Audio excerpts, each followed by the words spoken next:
sometimes as people, where you have family and then there's expectations of you, and then you can even be in a relationship, and there's an expectation that you want a rack of children, and you're gonna be happy Betty the homemaker, and but that's not really you. You don't like to cook.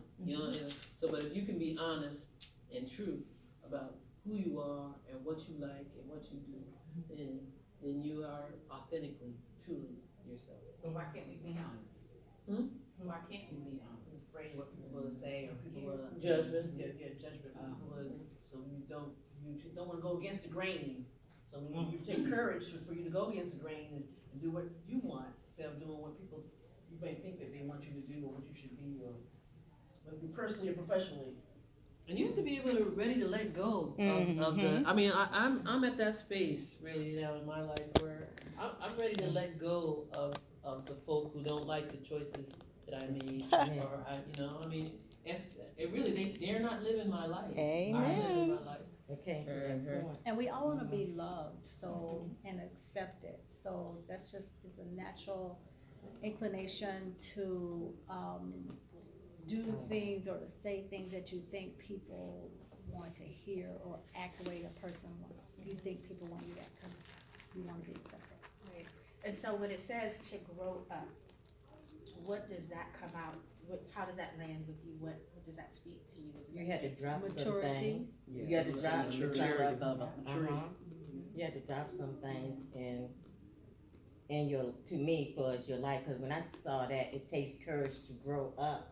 Because we all had this little person in us, and sometimes we just had to go in, okay, just take it out. And sometimes they said some people are scared because of what others think. And sometimes we can say, oh, we don't care what somebody thinks. But sometimes that's not always, It takes time for you to get to that point. Just like you said, it took you time. Right. It take me time right now. Like that, because I'm 63. It took me time to say, I don't care what you think. I mean, but at one time, I was so afraid. I was trying to be a people pleaser.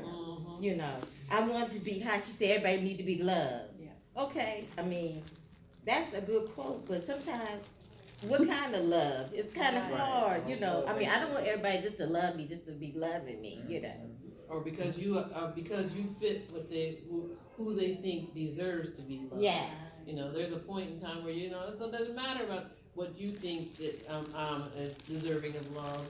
I know that I'm deserving of love, and so sometimes you have to recognize that it comes from a different pot. Yes. Amen. And our validation, and I think part of the growing up and the maturity that we spoke of is when you become to the knowledge of yourself, where external validation is not important to you. Your internal validation and your internal compass of knowing who you are, letting that lead the way, regardless of who accepts and who doesn't. And that takes actually nerves of steel, and it's something that actually is evolving over time, because as you continue to grow, as you continue to expand, people are going to come into your circle, right? And if you're open to people, as you go along life, we're not meant to go through life in our own little bubble. So we are going to be exposed to people as we go through life, and as we go through life and we add those people, we will use our boundaries and we will use our own discernment to determine who needs to stay in our life. And then when we allow them to stay in our life, that we know that we're not keeping them around because they validate us, but because they compliment us or they challenge us, whichever way we want to look at it. Awesome. Great. So moving on, what is authenticity to you? Not fake. Not fake, exactly. What she say? Not fake. Genuine, true. Now, at one point I had comfortable in your own skin. That can or cannot be, because you can still be authentic and still have some growing to do. And that's where you embrace the good, the bad, and the ugly about you. So when you have growth, that means that you are actually living life and you recognize that you have some growth areas. And so one of the things that I thought was hugely important there is being present in the moment. Yeah. Because when you are being someone else, you're being fake, you're not here, you're not listening, you're not engaging, you're not participating, you're not there with who is there. If you're thinking about other things, then that takes away from who you are truly. And it sends a different message to whomever might receive it. Now again, we're not concerned about the judgments that people may have, but we don't wanna have our own judgments about ourselves that keep us from connecting with people. I also was thinking about, when I first think of the word authentic, I think about, not as a person, but you think about things. That's an authentic Coach bag or something like that. And so it's not a copy, not a duplicate. So it's about an authentic person. You're not a copy, you're not copying someone else or doing something or having your behaviors or whatever it is from someone else. You're being who you are. Exactly, because there's a saying out there that says, be yourself because everybody else is already taken. And so, and a lot of times, and we're gonna talk about this, what keeps us from being authentic, a lot of times it's our upbringing, right? Because we're taught to, we're told no so many times by the time we turn 5, like more than 100,000 times we're told no, steady show, right? And so if you're always told no about something, it's like, well, how do you ever figure out what yes is? Yeah. When do you ever get that? And then there was a story I was reading online, and it said that a woman came across a son and a father, and they were dressed exactly alike. And so the child was learning to be like his dad, as opposed to really discovering who he was. Because even though it's a little weird, I love it when the parents allow their children to dress how they want to. Like you might have on a pajama bottom and like a raincoat, right? And that's what the kid wanted to wear. But why not? Yes, they're gonna look weird. And yes, you might be called out for being a parent that allows your child to do whatever, but that kid wanted to do that. And so let that kid explore, let that kid find out who they are, because we're often told who we are until we get to a certain age.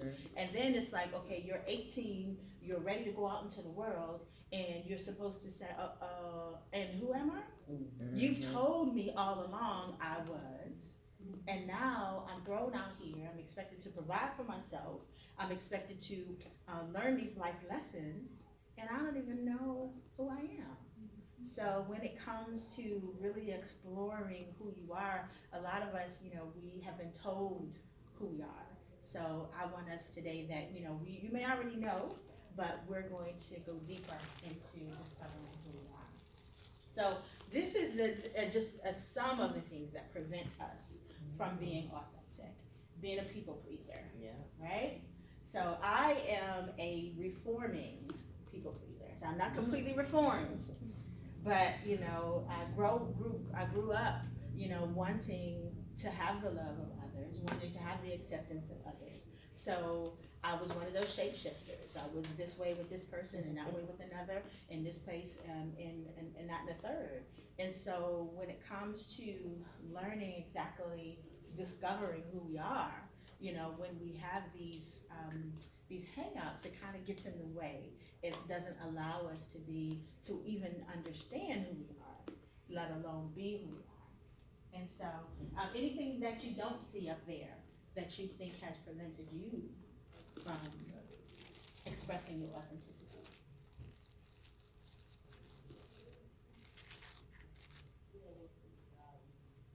Self-doubt. That's a good one.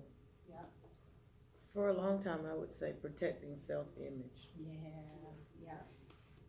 Particularly if your family upbringing was a certain way, and you had to fit into a particular mold for the they say, and what individuals are going to think about you. Exactly.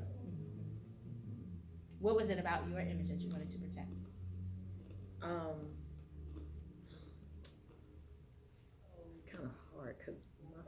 upbringing was a little different. I was one of them free-spirited people. I got to say and do what I wanted to do, but, I would probably say, just that creative side that I always kind of had in me, but I think my mother didn't really like. Foster. Mm-hmm. Cause even with cooking, my mother wouldn't eat my cooking, so I said, well, she don't want to taste what I'm cooking, I'm not gonna cook anymore. So my ex-husband, I got married, my ex-husband was